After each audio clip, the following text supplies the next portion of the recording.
사랑하는 성도 여러분, 안녕하세요. 2월 4일 목요일 아침입니다.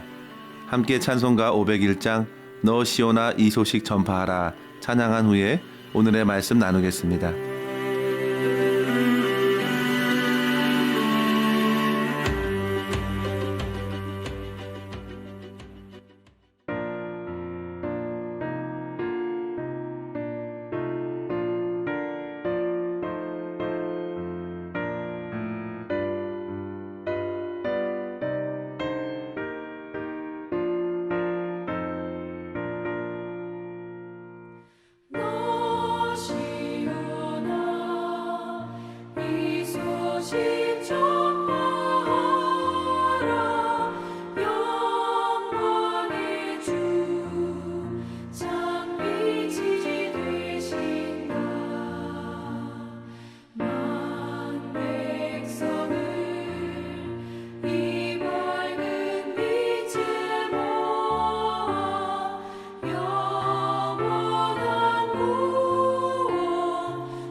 아멘. 이 시간 함께 나눌 말씀은 마태복음 10장 1절에서 15절까지의 말씀입니다. 제가 말씀을 읽어 올립니다. 예수께서 그의 12제자를 부르사 더러운 귀신을 쫓아내며 모든 병과 모든 약한 것을 고치는 권능을 주시니라. 12사도의 이름은 이러하니 베드로라 하는 시몬을 비롯하여 그의 형제 안드레와 세베대의 아들 야고보와 그의 형제 요한, 빌립과 바돌로메, 도마와 세리 마테, 알페요의 아들 야고보와 다데오, 가나안인 시몬 및 가롯 유다라. 곧 예수를 판자라. 예수께서 이 12를 보내시며 명하여 이르시되 이방인의 길로도 가지 말고 사마리아인의 고을에도 들어가지 말고 오히려 이스라엘 집에 잃어버린 양에게로 가라. 가면서 전파하여 말하되 천국이 가까이 왔다 하고 병든 자를 고치며 죽은 자를 살리며 나병한 자를 깨끗하게 하며 귀신을 쫓아내되 너희가 거저받았으니 거저주라.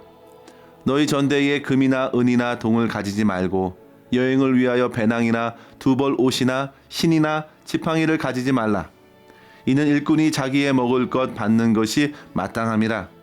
어떤 성이나 마을에 들어가든지 그 중에 합당한 자를 찾아내어 너희가 떠나기까지 거기서 머물라. 또 그 집에 들어가면서 평안하기를 빌라. 그 집이 이에 합당하면 너희 빈 평안이 거기 임할 것이요 만일 합당하지 아니하면 그 평안이 너희에게로 돌아올 것이니라. 누구든지 너희를 영접하지도 아니하고 너희 말을 듣지도 아니하거든 그 집이나 성에서 나가 너희 발에 먼지를 떨어버리라. 내가 진실로 너희에게 이르노니 심판날에 소돔과 고모라 땅이 그 성보다 견디기 쉬우리라. 아멘. 마태복음 10장은 예수님께서 12제자를 부르시고 파송하는 장면으로 시작합니다. 이것은 앞서 9장 마지막에서 예수님께서 하신 말씀에 이어서 생각할 수 있겠는데요. 9장 37절 38절에 보시면 이에 제자들에게 이르시되 추수할 것은 많되 일꾼이 적으니 그러므로 추수하는 주인에게 청하여 추수할 일꾼들을 보내주셔서 하라 라고 말씀하신 후에 그 기도의 응답대로 10장에서 주님께서는 여러 제자들 가운데에 12명의 제자를 불러 세우시고 파송하신 것입니다. 그들은 그동안 주님의 사역을 줄곧 보아왔고 주의 말씀을 듣고 배우며 훈련받았습니다. 그리고 어느 정도 주님의 사역을 이해한 후에 주님의 사역을 위임받게 된 것입니다. 이러한 제자들을 부르시고 파송하실 때에 우리 주님께서는 마치 오늘날 군대에서 시행하는 특수전 훈련처럼 어떤 낯선 곳에 떨어뜨려 오로지 너희의 힘으로 알아서 생존하라 이렇게 내버려 두지 않으셨습니다. 왜냐하면 주님의 사역은 어떤 사람의 지식이나 경험, 능력이나 기술로서 도저히 감당할 수 있는 것이 아니기 때문입니다. 오늘 본문의 핵심이 바로 여기에 있습니다. 주님께서 명하신 것은 그저 자기 혼자 스스로 살아남는 생존을 위한 것이 아닙니다. 오히려 자기는 이미 복음 안에서 살아있는 존재이니 소망 없고 생명 없는 영혼들을 건지는 사역을 맡기신 것입니다. 따라서 이러한 주님의 일은 어떤 물질적인 세상 자원에 따라서 중단되거나 무너질 수 있는 사역이 결코 아니라는 사실을 알아야 합니다. 오히려 여러 어려움 속에서도 주님께서 찾으시는 소중한 한 영혼을 변화시키시고 또 하나님의 백성으로 세우는 일로서 주님께서 함께 하시고 역사하시는 손길로서만 성취될 수 있다는 사실을 깨달아야 되는 것이죠. 오늘 말씀을 통해서 복음을 전하는 제자가 어떻게 그 사명을 감당해야 하는지 두 가지의 교훈으로 한번 생각했으면 좋겠습니다. 첫 번째로 성도 여러분, 주님께서 주시는 권능을 받음으로 복음을 나타내는 사역을 감당할 수 있습니다. 1절에서 주님께서는 12제자를 부르시고 그들에게 권능을 주셨습니다. 이러한 권능이 없으면 아무리 잘 배운 이론과 지식도 무력하고 아무런 효과가 없습니다. 주님의 사명은 영적인 것이기 때문입니다. 당시 여러 종교 지도자들이 성경적인 지식이 없어서가 아니었습니다.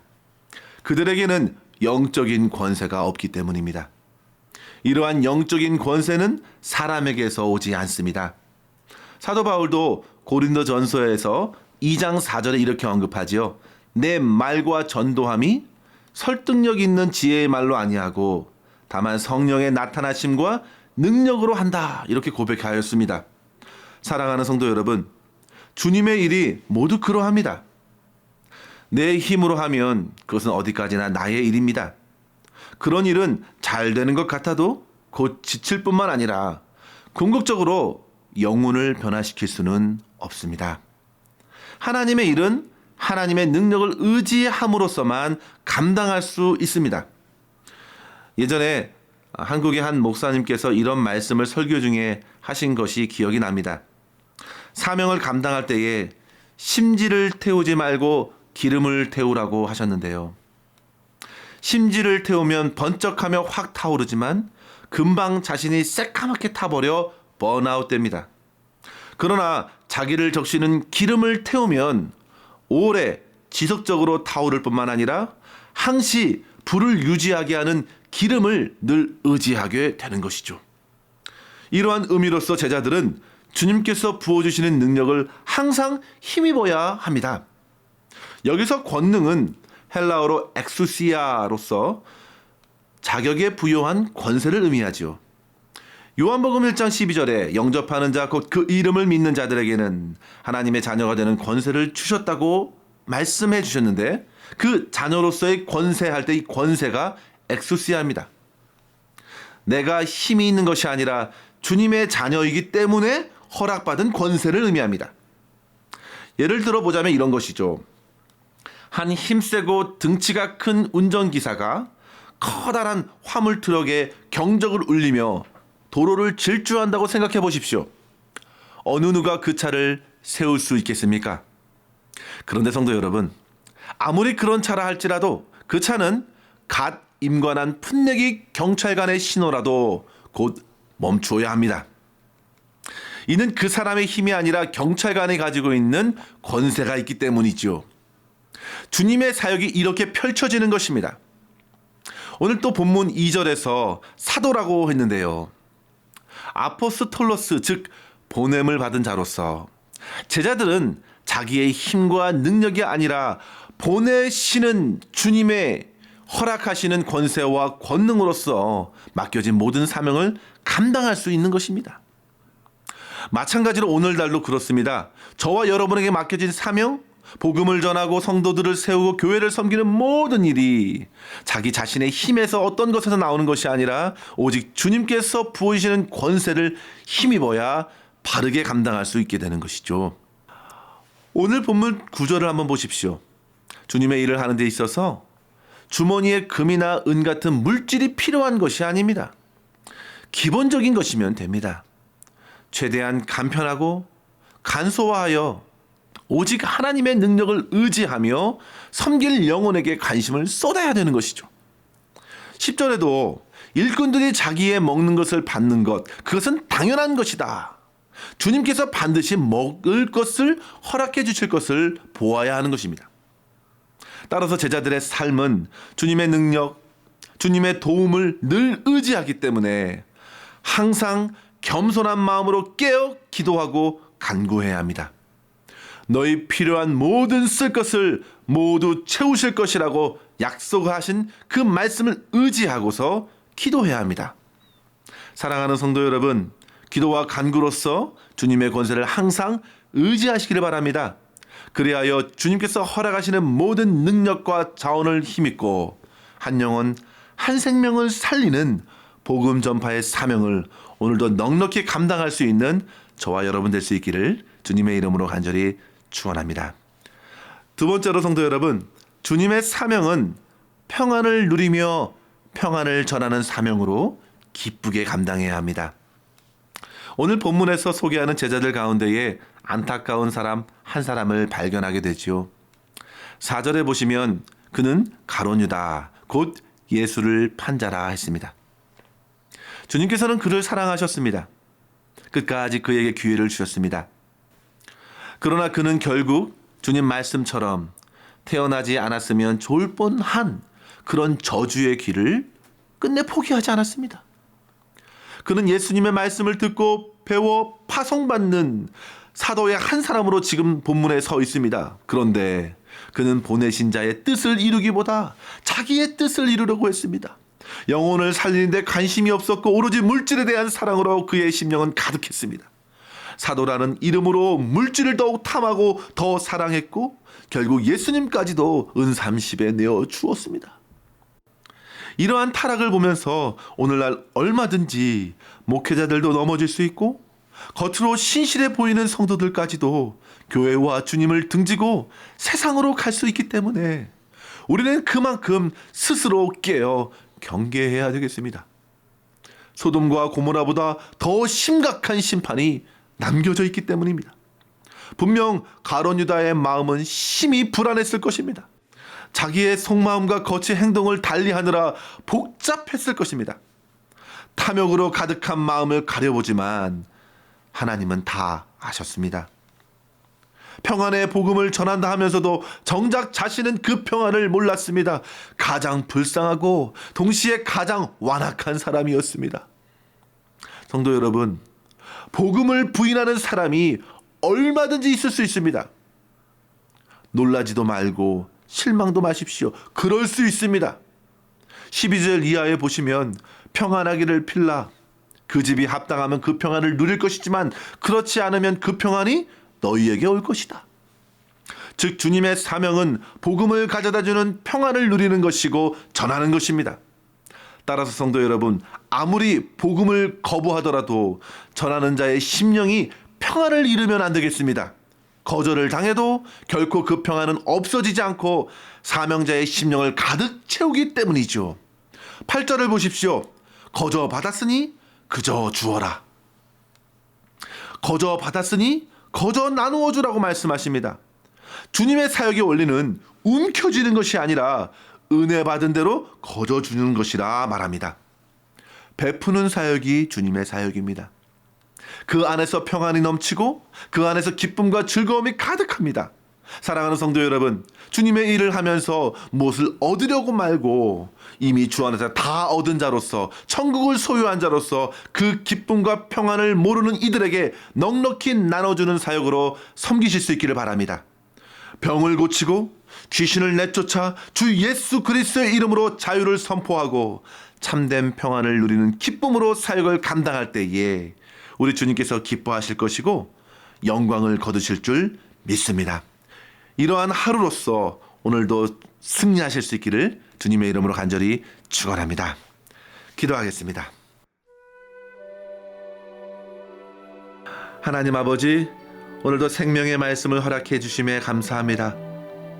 주님께서 불러주시고 천국의 복음을 전하는 사명을 맡겨주셨사오니 오직 주님의 능력을 힘입고 주님만 의지하게 하여 주옵소서. 주님, 복음이 가져다준 참된 자유와 평안과 기쁨을 먼저 풍성히 경험하기를 소망합니다. 예수님의 다함없는 은혜와 평강으로서 저희의 심령을 채워주시고 항상 즐거운 마음으로 복음을 전하고 교회와 성도들을 섬겨나갈 수 있도록 저희의 심령을 붙들어 주시옵소서. 오늘도 우리의 모든 삶을 주님의 손에 의탁하옵고 우리 구주 예수님의 이름으로 간절히 기도드리옵나이다. 아멘. 사랑하는 성도 여러분, 오늘도 주님과 함께 하시는 기쁨 넘치는 하루 되시기를 바랍니다. 감사합니다.